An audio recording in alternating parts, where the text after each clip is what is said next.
Welcome back to Voice of Africa, where we bring you the most important updates, transformative stories, and powerful developments shaping our beloved continent. We are thrilled to have you with us again today, and we're especially excited to share this latest story straight from the heart of West Africa, Burkina Faso. This is a moment that brings together diplomacy, development, cooperation, and the shared future of two nations. So, if you've been following our recent coverage of events in Burkina Faso, you already know there is a dynamic shift taking place. A shift towards stability, sovereignty, and self-reliance. What you're about to hear adds another vital chapter to that inspiring journey. Before we begin, we want to make it very clear. At Voice of Africa, we are committed to peace, dialogue, and progress. We do not promote hatred or division of any kind. Our goal is to inform, uplift, and empower through truth and understanding. We stand for Africa, for her people, and for our collective advancement. And now, a big thank you to all our incredible members and subscribers. Your continuous support keeps this channel alive and growing. If you find value in what we're doing, we warmly invite you to click that super thanks button and help us go even further. Every contribution goes a long way in sustaining our mission and bringing untold African stories to light. Now, on to today's story. In a recent and symbolic moment, the Chinese ambassador to Burkina Faso made a final courtesy visit to the country's prime minister as he prepared to conclude his diplomatic mandate. This farewell gesture was not merely a routine formality. It was a powerful reflection of how deeply the China-Burkina Faso relationship has evolved over the past few years, and how it might continue to flourish in the future. The ambassador expressed that his 3-year tenure in Burkina Faso had been one of the most unforgettable periods in his professional life. That is a bold statement, and it speaks volumes. He acknowledged the unwavering support and cooperation of the Burkinabe authorities and people. According to him, throughout his mandate, he received consistent backing from the government and citizens alike. But even more important than the personal experiences he had were the collective achievements of the two nations. In the past few years, China and Burkina Faso have worked hand in hand to nurture a strategic partnership that has yielded significant results across multiple sectors. This cooperation has extended into the areas of health, infrastructure, energy, agriculture, and education, bringing tangible benefits to the Burkinabe people and laying the groundwork for future development. The ambassador highlighted that many Chinese-assisted projects are not just promises. They are becoming reality. For instance, he announced that the new University Hospital Center, CHU, in Bobo Dioulasso, one of the largest health projects supported by China in Africa, will be completed and delivered by the end of this year.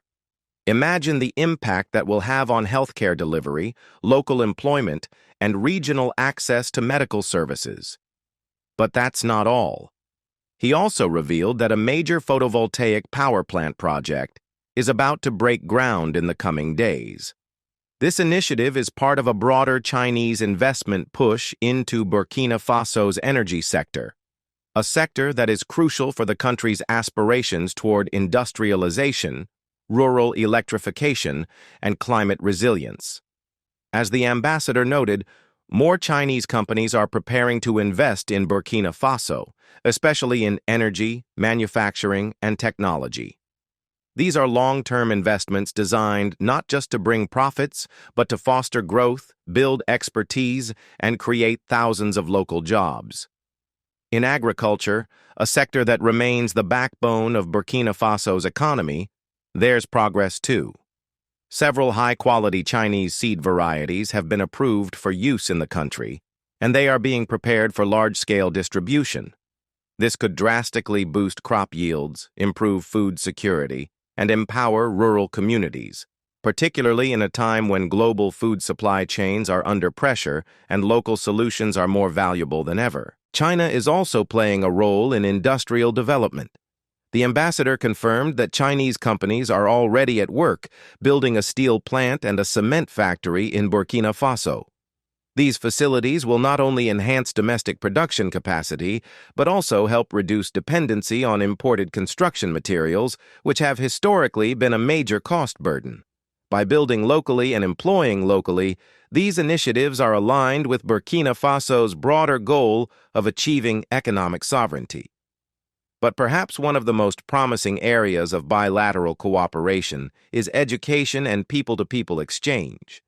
Each year, more and more Burkina students, entrepreneurs, and professionals travel to China, either for academic studies, vocational training, or business engagements. This growing exchange is not just about knowledge transfer. It is about building a bridge of understanding between two civilizations, fostering trust, and preparing the next generation of Burkina leaders to engage confidently on the global stage. The ambassador was very clear in his message.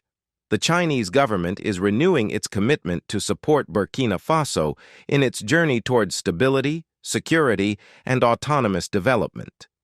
He also praised the leadership of Captain Ibrahim Traoré, affirming that under his guidance, Burkina Faso has the potential to develop a truly resilient and self-reliant society. This kind of public diplomatic endorsement is rare and significant. It signals strong confidence from Beijing in the current trajectory of the Burkina government. The broader context here is important to understand. Over the past few years, Burkina Faso has been navigating a complex landscape marked by security challenges, internal reforms, and the pursuit of a new development model that is less dependent on traditional Western aid structures.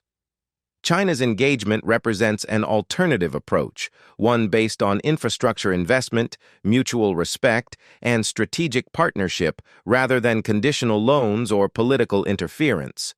This model, while not without its critics, has proven attractive to many African countries seeking faster, more autonomous paths to growth. And yet, it's crucial to keep in mind that development is not simply about building roads, hospitals, or factories. It's about building trust, building human capital, and building a sense of ownership over national destiny. The ambassador's farewell remarks, therefore, serve not only as a diplomatic goodbye, but as a reminder of what is possible when nations work together based on shared interests and mutual respect. It also reminds us that Africa is not waiting for salvation. Africa is not idle. Countries like Burkina Faso are actively charting their own course, seeking out partners that align with their vision and values. They are demanding dignity, equality, and results, not just rhetoric. And they are finding that in new forms of South-South cooperation, there are opportunities to break free from the old cycles of dependency and underdevelopment. But this also places a responsibility on the people, on us, to ensure that these partnerships serve the public good. Transparency, accountability, and sustainability must be part of the equation. Whether the investments come from China, the West, or elsewhere, what matters most is how they are implemented and who truly benefits. As Burkina Faso stands on the brink of a new chapter, the legacy of this outgoing Chinese ambassador is likely to be remembered for the groundwork laid, the doors opened, and the partnerships forged. His optimism about the future, about the continued expansion of bilateral relations, the growing potential of investment, and the deepening of cultural exchange, is shared by many in the country. It is also shared by us here at Voice of Africa. Because what we're witnessing is more than diplomacy. It is a vision of Africa taking control of its future, of young leaders forging new alliances, and of a continent stepping confidently into the global arena on its own terms. So let us continue to celebrate these developments. Let us analyze them critically, but fairly. And let us always remember that the power to transform Africa lies not in foreign capitals, but in the hands of Africans themselves. Partnerships, when rooted in respect and mutual gain, can be a powerful tool. But the real engine of change will always be the people. To our subscribers, thank you again for standing with us. If you appreciate this kind of in-depth reporting and powerful storytelling, please consider supporting Voice of Africa with a super thanks. Every gesture of support helps us keep doing what we do, bringing you truth, insight, and the African perspective that mainstream platforms so often ignore. Stay informed, stay empowered, and stay proud. This is Voice of Africa, and we're just getting started.